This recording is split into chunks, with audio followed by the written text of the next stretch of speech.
This episode of the Canon Puncture Show was recorded on Sunday, February 7th, 2010.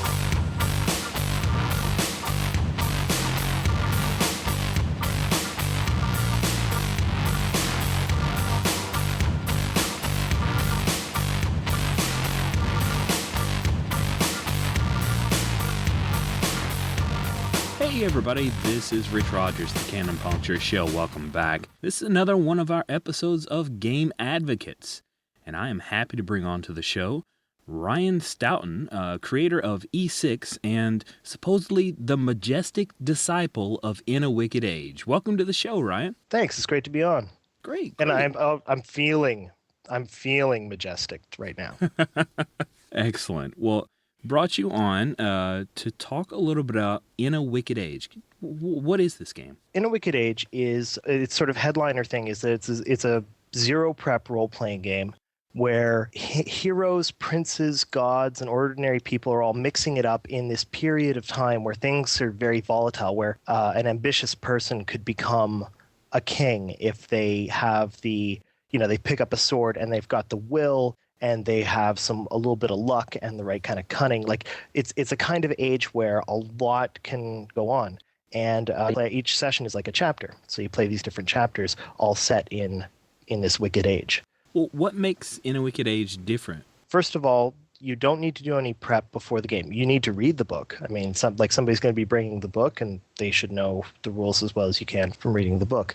But there's no preparation because it walks you through these steps to create a situation, and then from that situation, people will take, different roles. And, so I might be, you might be the prince, and I might be like a god who's taken mortal form, and somebody else might be a thief who's pretending to beg on the street. And all of these different characters, because the way you prepare it, they all intersect, right? So you end up with this big, glorious knot at the very beginning of play. And over the course of, an hour or two, you watch this thing play out, and you all take different roles, and you just sort of passionately play your character. And at the end, you go, hey, that we just told a cool story. You said something, Ryan. I got to jump back and ask. So you're saying that one guy could be playing a god in human form and another guy's a schmucky little thief? Like, how does that work out? The rules really care about creating good fiction, right? And so you're going to be assigning dice to these different stats, but in the way that you end up interacting, you're going to be on a pretty even playing field with all these different characters. So whether you're a god or a thief, regardless of that kind of situation, you're going to be assigning like, a D12, a D10, a D8, two D6s, and a D4 to these 6 different stats. Mm-hmm. And those stats care about what's going to happen in this fiction. So it is, and that kind of goes back to the whole concept of the Wicked Age, right? It is an age where I've had stuff where a woman who is protecting her little baby, right? Somebody else wanted to use the baby as a sacrifice. By the end of the session, the baby, they'd killed a god, and the baby got the god powers from the god. And that's just because, what you're going to tell, right? You're going to describe that god as, the god might have like fire on his hands, right? And, mm-hmm. he might be very impressive. But when the dice is going to hit the table, you'll find that even though you're describing these things, you're in these situations where somebody can eke out a victory, and there are these upsets that can naturally happen. And it's because everybody kind of creates the stuff that the game's going to care about, the mechanics care about. You have essentially equal resources to assign to that. You gave me a little bit of example with the gods and thieves, but generally when the game hits the table, what's the game feel like? What are people doing? So when the game hits the table, first you're going to draw these cards that are going to tell you little snippets of information, right? They're called oracle elements, right? So okay. you draw an oracle. So for example, let's say I drew, I'll just read 4 off. A youth or maiden, the reincarnation of an ancient sage, remembering uncanny arts but forgetful of safeguards. A new village built on the ruins of a forgotten people. A golden armlet still on the skeletal arm of its owner. And a ruthless bully of an under-officer with high ambitions. You've got these different elements, right? Mm-hmm. And then you weave them together following the rules, and you'll tease out a few characters, and then you point them at each other. So the feel of the game is kind of like there's a little bit of a initial sort of surprise, like, because you don't know necessarily, if you're playing like third or fourth session, you'll be playing a recurring character probably. But in the first session, you'll sort of sit down and you'll be like, I don't know what I'm going to do. You kind of discover a character in that first session, and then over the course of play, you learn things about the character that you're playing. There's also a little bit of a volatile feel to the game. I find that if you're in the game, because everybody's pointing to each other, you're playing the important people and stuff is going to happen. So you never feel like, I'm kind of safe. Like I've blocked off all the exits. I'm walking away and that's all there is to my story. Like you really kind of jump in and sort of savage the play. Like I find the game's a very passionate game. Like you get right in there. Yeah, you're being whatever the character is, even if you're GMing it. Mm-hmm. Yeah, so it's volatile, it's a passionate game, and it surprises you, right? It'll surprise everybody at the table sometimes. You said something earlier, Ryan, I just want to touch on. Sure. You talked about you might end up playing a recurring character. Is it just not assumed that you make a character and that's what you play? Right, so you can, so basically when you start play, the first session, you won't know who you're playing, right? Because you're going to draw this oracle. It's going to have this sort of random element there. Now you can sort of pull it in different ways, right? Because you could interpret what, the four things that I just said in a lot of different ways. So let's say, I pull out that they're, we mentioned that under officers. So let's say, we're sitting around the table, we decide there's an army. And I say, okay, well, since there's an under officer, there's an army, and I really feel like playing maybe kind of a quartermaster who sells things on the side. Mm-hmm. I've taken that and I've found something in there that I, feel like playing. But depending on how the rolls end up, how the dice work, right? If I can do the kind of things that would make that quartermaster interesting, and the rules of the game kind of have a definition of what that is. It's sort of like if I have that quartermaster going up against guys that are bigger than him, mm-hmm. but not so much that he's going to get squashed. He's not at being an idiot, but he is struggling against something that's a little tougher than him. That gives him the ability to be a recurring character. You can either be a recurring character or you can cash that in for like an immediate benefit if you prefer. So the game has this way of identifying and rewarding protagonists. Not only do you have this knot, but you have this incentive to sort of positively impact the game at the table, right? That everyone's playing, because you want to go towards situations that will show that, you're a protagonist doing the kind of things that maybe not a hero would do, right? But you're doing the kind of things that we want to watch, right? We want to watch that underdog, or we want to watch somebody who's willing to put something on the line, even if they're a bad person, even if they're a villain. When you have a character who's struggling against something who's bigger than them, it kind of draws your attention, and that's what the game rewards. And one of those rewards is your character recurs, and you have a little bit more authority over what happens. So you're saying that you play a character in a game session, and then I don't know. Are you saying that the group votes on if that guy you get to play him next time around? Nope. It's even more slick than that. What it is let's say, okay, so one of the stats is directly, right? Okay. And I've got directly with violence, and the dice are used for the stats, right? So I've got a D12 and a D10. I'm directly and I'm with violence. So D12 for directly, D10 with violence. So you and I are gonna fight, and your character is also, let's say, a swordsman, maybe a lesser swordsman than mine. All right, but you care about things, and I'm coming to burn down your village, and you're going to act for others because you're defending your village, and let's say you got a D12 there, and with violence. Okay. So let's say your violence is D8. So I've got D12 D10, and you've got D12 D8.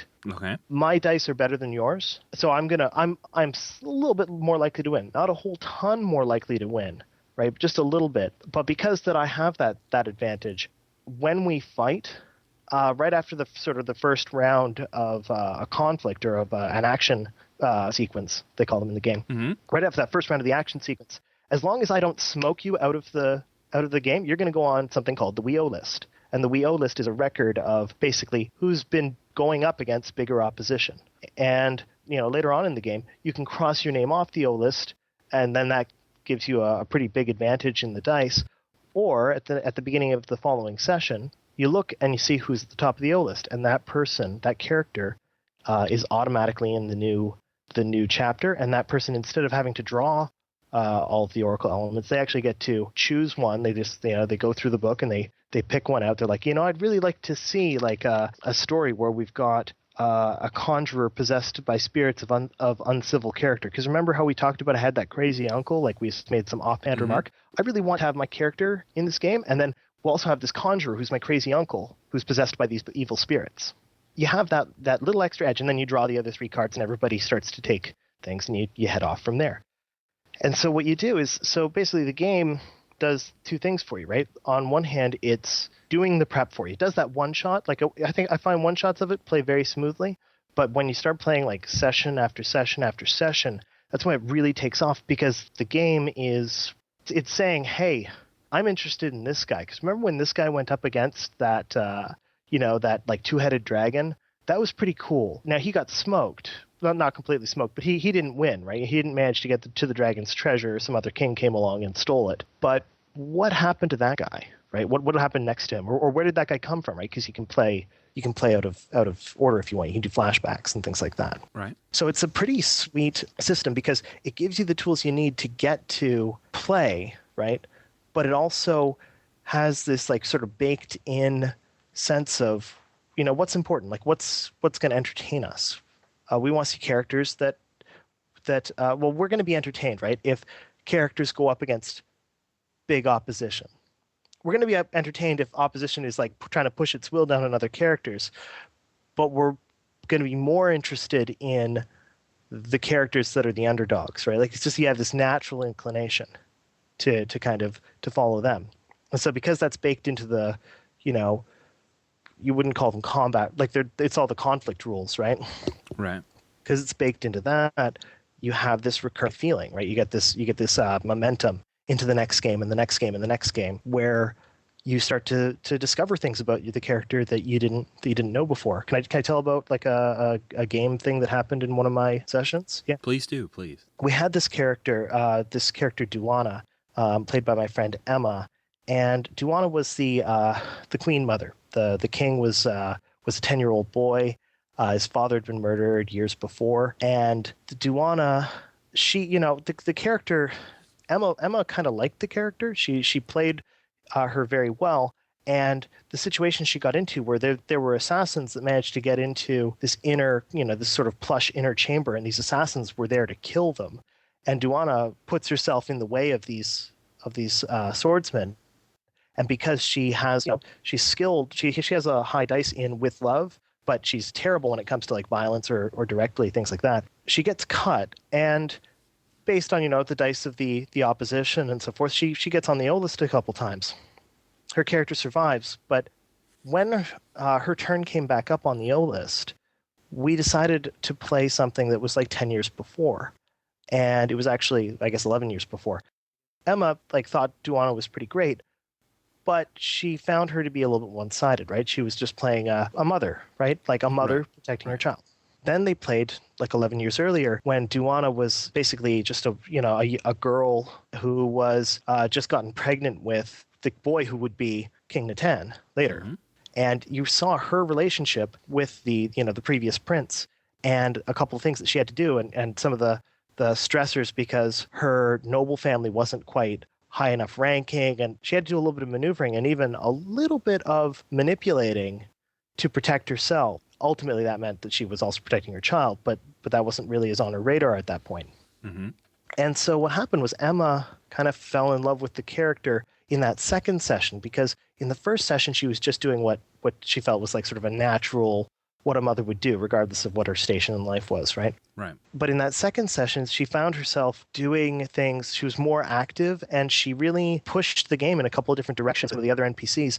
And so she really discovered more of that character. And I remember she came out of that game saying, I really understand Duana now. And of course, after that, she was on the O list again. And so I find that the way that mechanic drives play can be very rewarding, because you discover things about characters that you kind of didn't know were there, right? Because you're going to look in a direction that a sort of, a shoot like an arrow linear, do A, do B, do C, or even explore this environment. Like those things are going to be centered on characters that you wouldn't normally.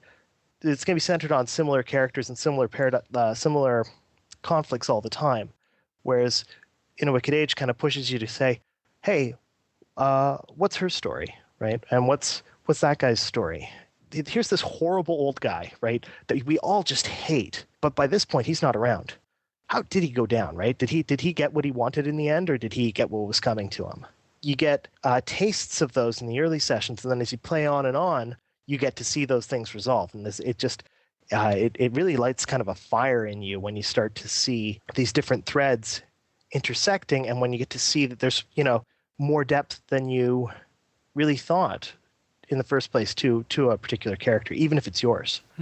I know I'm being kind of effusive, but like I've played this game 30 times, and I just see this happen at the table, and people are like, "Wow, I didn't see that coming for me," but this is a cool game. Like I didn't see this coming, but my character is damn awesome.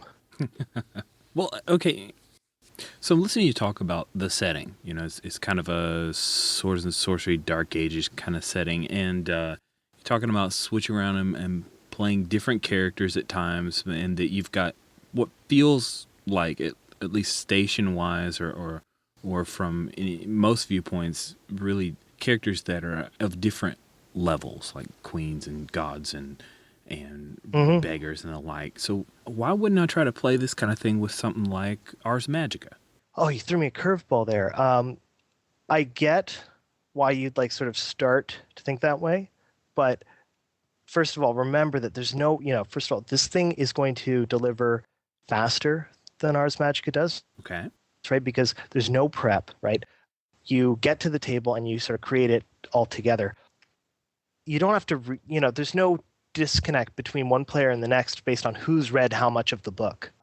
You're going to get to this situation really fast, and the game is going to send you in directions you didn't expect, but it's also going to do a lot of work for you. This game, like, I find that when I'm playing it, it's very supportive. I find that you end up in these places, you've been sitting down for 2.5 hours, and you're like, wow, that's a great short story that we just made there. And then if you've done this with your friends, 5-6 times, you're like, holy crap, this is a great chapter. I want to know what happens next, but I kind of also want to know what happened before. The things that this thing will do for you, yes, it's going to push you towards things you might not have followed up on, but it's also going to do it it's going to do it quickly and viscerally. So you're not going to be bogged down with a whole bunch of things you need to reference. You're just going to look across the table at those other people, and they're going to remember the things that happened in the previous games, and you're going to build off of that energy, without keeping track of a lot of stuff on sheets and making reams of checking facts against a rule book. There's the no prep, there's the speed. Mm-hmm. Also, you're going to see stuff that in an Ars Magica game, you're going to have to, if a particular thing's going to happen, you can kind of push for it as, your little conclave of people. But really, you need that GM to kind of decide. For example, let's say, a white elephant, right? He's got a rider, and it's just pounding across the plane, and it's chased by a dragon, right? Okay. Right. So you're like, oh, that's okay, awesome, right? Like, okay, it's going across this plane. I can imagine the dust kicking up and stuff like that. And then the GM's like, okay, how do I make this happen at the table? Well, you kind of have to twist yourself into all these different shapes to get to that, because the GM's going to have to either, do it kind of as a cutscene where he's really just telling the players what happened, or he's going to have to kind of contrive a way to get a player into that situation. Then there might be the pressure of, well, if I've contrived to get this player in a situation, I don't want to just kill him, so I can't actually. So you have this pressure not to actually catch the elephant, Mm-hmm. and there's all these little things you have to do. Whereas in a Wicked Age, you can play that dragon. Like, first of all, you can get to that scene just because you pull out the white elephant and the dragon out of an oracle, right? Right. And secondly, if you're say you're the GM, say you're a player, you're playing the dragon, you can go right after that white elephant. Like, you can be like your lunch. You can you basically just can play passionately. You don't have to worry about, you don't hold anything back. You just go straight for it, and you let the dice. Like, you saw I'm great with violence and directly, but what I didn't expect was, this white elephant rider, he's not going to hit me head on. Hey, he's dropping off of the elephant. He's trying to use the dust as the thing. The elephant is really just a ruse, because he's actually like this covert assassin trying to protect his city. And he is, he's a dragon slayer. And so you don't have to basically worry that you have to hold something back, because the player who's on the other half of this, they get to play with the same amount of passion. And because of the way the dice are, although the description, Like the dragon misses the guy by a hair and smashes through an enormous boulder. And the guy, his spear, it just, it chinks off of the dragon's armor and skitters over to the corner. But that, your dice are pretty much the same size, right? You've got relatively the same resources from one character to the next. So you can just let that story happen. You can just go after what you think is fun. Mm-hmm. And just be along for the ride. If you've ever been a GM and you've ever felt like you were holding NPCs back, Mm-hmm. when you could really, you wish you could have just played kind of like a player and gone for the throat, In a Wicked Age is something you need to try. Just if you love yourself, you need to try In a Wicked Age. Also, speed. I don't know any game, and this is including several indie games that I've played, that gets you this kind of play this fast. You get your chapter, and so if you only have say 2.5 hours to play in an evening, and you want to really do something with that 2.5 hours, this game gets you to that end point without rushing for it, really consistently. And you can play one session and it's good, but if you start playing a bunch, the game just sings. Take that, Ars Magica, right? Can you do that? Can you do it in 2 hours? And can you take me in directions I didn't expect? I'm pretty sure I'm going to be, unless I put a ton of work in, I'm going to be looking at this conclave. Mm-hmm. In this game, I saw two different sides of these armies. I saw these sort of Mongol hordes and these sort of Babylonian defenders, and I saw kings and thieves, and I saw a god with two faces, and I saw a goddess born. I'm just referencing 5 chapters that we played, right? Wow. With the first group that I played these with. And you see all this stuff happening, and you're like, wow, we did that in, the length of time that we would assign to 2 weekend D&D days. And, we've watched so many things happen, and, you're seeing so many different corners of these stories. Now, the stories don't all have to be epics, right? You can lean it in different directions, but I get excited. I like the development of sort of a myth, a myth culture among the people I play with. Mm-hmm. In a session set after that murder attempt on that boy king, I was GMing, and I said that they were decorating their breasts with henna, right? A big jagged line across their chest, because the queen had been wounded, right, in the chest when she was defending her son. And so in honor of that sacrifice, they had this thing. And I guess it's just because all of these different kinds of things happen, you start to really build a kind of little mythology that is sort of private to your group. It feels like it's a bigger deal. Okay, so Ryan, let's say you sold me on it. Okay. I've never played In a Wicked Age. What would you warn me about approaching In a Wicked Age?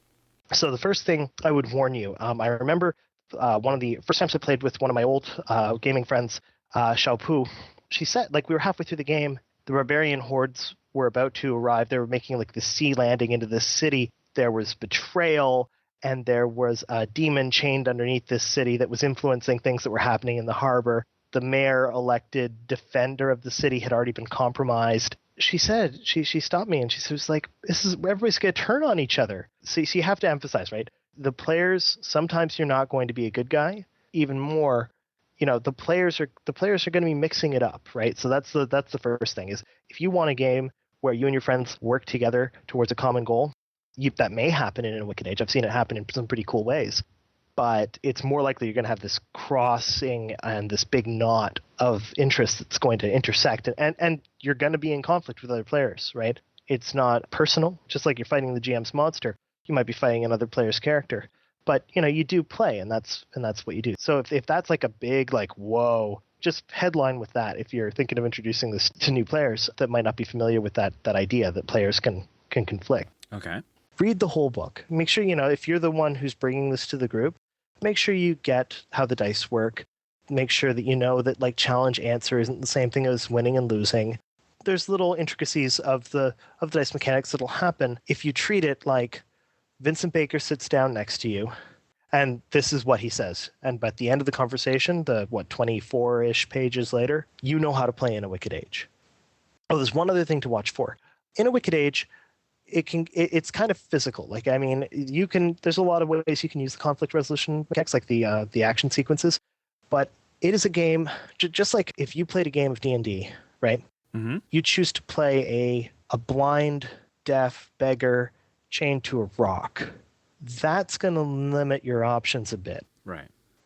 You have to understand that in a Wicked Age, yeah, that also limits your options. Like, you can play that blind, deaf beggar chained to a rock, but you might not be that central. Like, unless you can get unchained from the rock, if you handicap yourself in the game, you can play that character, no problem. But you shouldn't expect to have like a huge amount of influence.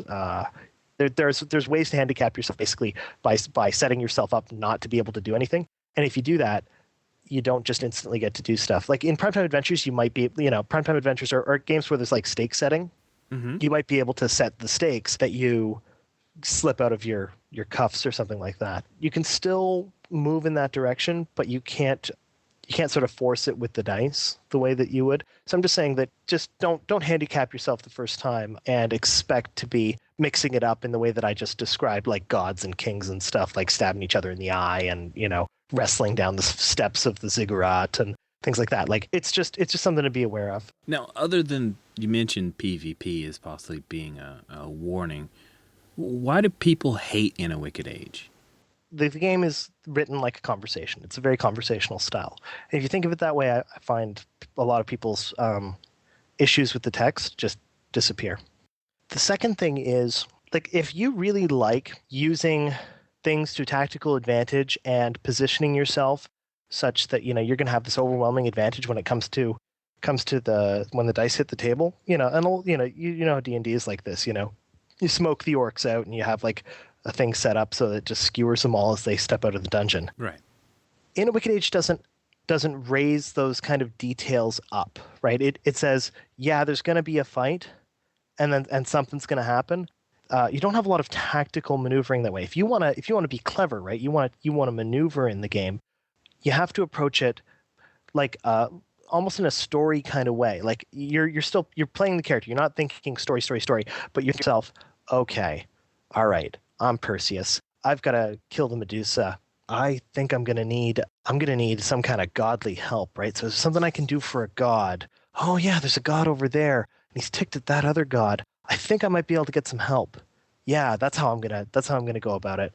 What people hate about the game is they want to like win, right? If you want to win by basically parking your orc skewering device in front of the Medusa's cavern and using the smoke trick, that's not how you win in a Wicked Age. That's going to start your fight with the Medusa, but you're not immune to you can't get yourself in a position where you're immune to the Medusa coming back to you, or that you have like this overwhelming advantage. The GM's job isn't to say, who wins and who loses, or who gets a +5 and who doesn't. There's no +5 to give. It's going to tell a story that actually has characters that are talking and living and mixing it up. So that's the thing that'll make you hate the game. Oh, here's the thing that will it won't make you hate the game, but it might make you despondent, right? And you'll be like, oh man, there is a bit of a flake factor. If you really want to see that recurring game, that long game where you're starting to see things mesh and characters you didn't expect in new situations, you might run yourself into a little trouble because people think to themselves, right? Oh, I'm really busy. Oh, I got this report due tomorrow, or I got a class, and this and that. And, maybe I can just cut out that game. And people think that, well, if I don't show, it's okay because they're just going to draw a different oracle, right? They're just going to, I just won't be there, but they'll make it because it's a one shot every time. But it can be, but if you're the person who's like, I really want to see the long game. And you can get into a situation where people are flaking out on you because you didn't really set expectations, right? Because you said, yeah, it's cool, everybody can just come whenever they want and stuff like that. And once in a while, that might mean that like you show up and your friend Ted shows up, and you're like, hey Ted, 2 players is a little scant. Maybe you want to play like one of those cool 2Z games, like Slay With Me or something. It may depend on how you feel about Ted. But yeah, the point is that you really have to. That if you want the long game, you've got to just set that expectation. So some people, like, I went through this period where, I'd played 12 sessions and I'd been there for all 12 sessions, but I'd had like players coming in and out, and we had a couple of like scheduling problems. And I was like, look, guys, listen, I really want to see this thing in the long game. And luckily enough, like shortly thereafter, I'm playing in a game where we just use it again and again, and I get to see all those mechanics. But be aware that if you want to see the long game, you just have to communicate that to people. Otherwise, there can be some hurt feelings, just like any game. What is it that you see people loving about this game? So one thing that people, just even from just reading the book, everybody went gaga over oracles when they first came out, right?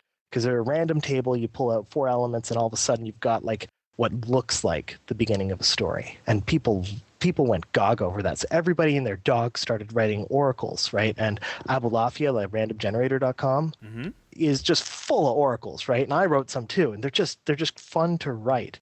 And you can do that. You can use that to make your own in a Wicked Age setting. I like the original oracles, but I played around with making my own oracles a whole ton. Every once in a while, like I've prepped certain other games. This time they'll remain nameless. I feel like I'm working for the game, right? I'm drawing a map, I'm doing stat blocks, I'm doing this, I'm doing that, I'm doing this. But like when I play in a Wicked Age, it's like the game is working for me. It's like I've got this hot, sexy lady on the cover of this book with the moon and the little dagger. She's like, "So, what will we do tonight?"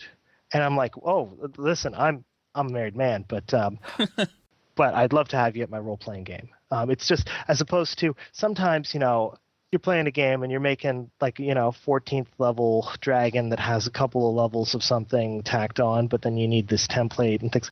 And you feel like you're working for the game. Like the game is kind of your boss, and he's looking at his watch and he's saying, we need to be ready for this meeting with the executives. And the executives are your players, and you're like, we're never ready, but we always fake it. Whereas this lady's like, how can I help you? It's pretty hot. Yeah, I always feel like this game is supporting my play. Oh yeah, that's the other thing.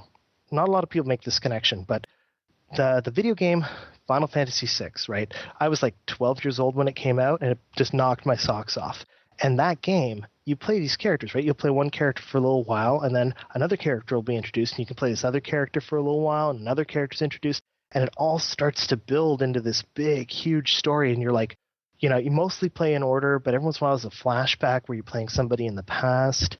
That stuff just makes my hair stand on end, right? Like, I just love seeing these different elements of a setting. We're making that setting as we go, but I feel like I'm seeing it in a deeper way and with more colors than I do when the players spend 4 sessions in the same tower, right? Like they spend 4 sessions delving, or they're spending like 4 sessions crossing the desert, getting into a dungeon there and getting out the other side and fighting a big dragon, at the edge of the mud flats. And I'm like, wow, those were 4 great sessions with the whole fighting and the thing like that.